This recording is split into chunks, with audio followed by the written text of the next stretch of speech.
आप सभी को नमस्कार। स्वागत है अनुकरणीय सनातन पर। श्री गणेशाय नमः।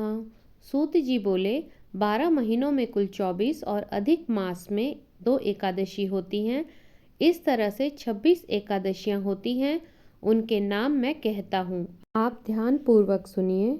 उत्पन्न, मोक्षदा, सफला, पुत्रदा, षट्तिला, जया, विजया, आमलकी, पापमोचनी, कामदा, वरुथिनी, मोहिनी, अपरा, निर्जला, योगिनी, देवशयनी, पवित्रा, पुत्रदा, अजा, परिवर्तनी, इंदिरा, पापाकुंशा, रमा, देवोत्थायनी।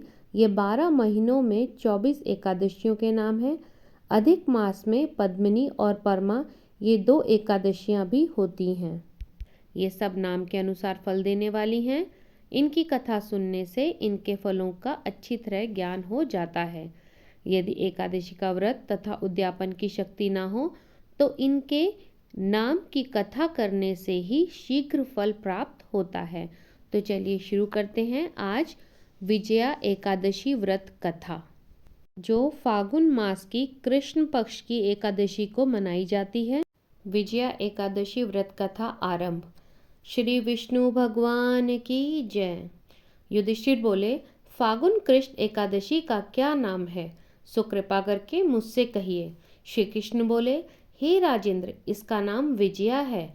यह व्रत करने वालों को सदा विजय देने वाली है। पापों को हरने वाली उत्तम कथा मैं कहता हूँ, उसे सुनो। जब रामचंद्र जी ने वनवास के समय सीता और लक्ष्मण के साथ पंचवटी में निवास किया तो सीता को रावण हर कर ले गया। उस दुख से रामचंद्र जी बहुत संतप्त हुए। वन में भ्रमण करते हुए आसन मृत्यु जटायु को देखा और कम्बद नामक दैत्य को मारा।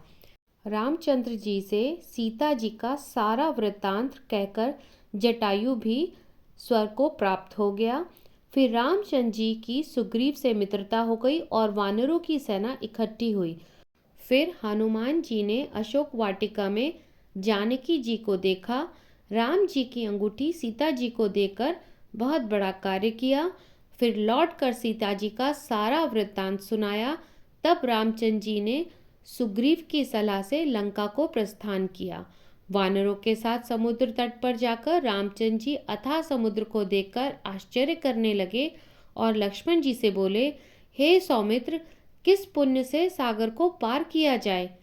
क्योंकि मगरमच्छ और मछलियों से भरा हुआ यह सागर अथाह जल से परिपूर्ण है।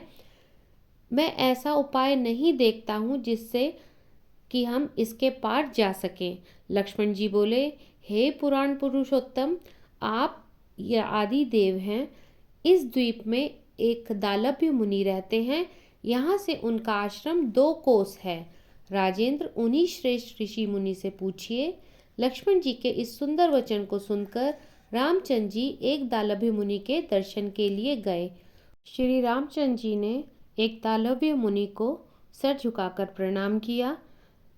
तब रामचंद्र जी को पुराण पुरुषोत्तम जानकर मुनि यह समझ गए कि किस कारण से इन्होंने मनुष्य देह धारण किया है। फिर ऋषि बोले, हे राम, तुम कहाँ से आए हो? रामचंद्र जी बोले, हे मुने, मैं लंका जीतने को अपनी सेना लेकर समुद्र तट पर आया हूँ। आपकी कृपा से समुद्र को पार कर सकूंगा। आप कृपा करके उपाय बतलाइए। मुनि बोले, हे राम, मैं सब व्रतों में उत्तम व्रत कहूँगा जिसके करने से तुम्हारी शीघ्र विजय हो जाएगी और राक्षसों सहित लंका को जीतकर विशेष कीर्ति होगी। तुम एकाग्र मन से इस व्रत को करो। फागुन के कृष्ण पक्ष में विजया नाम की एकादशी होती है।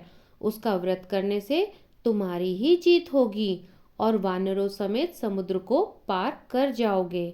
हे राम, इस व्रत की फलदायक विधि को सुनो। दशमी के दिन सोना, चांदी, तांबा अथवा मिट्टी का कलश बनाएं।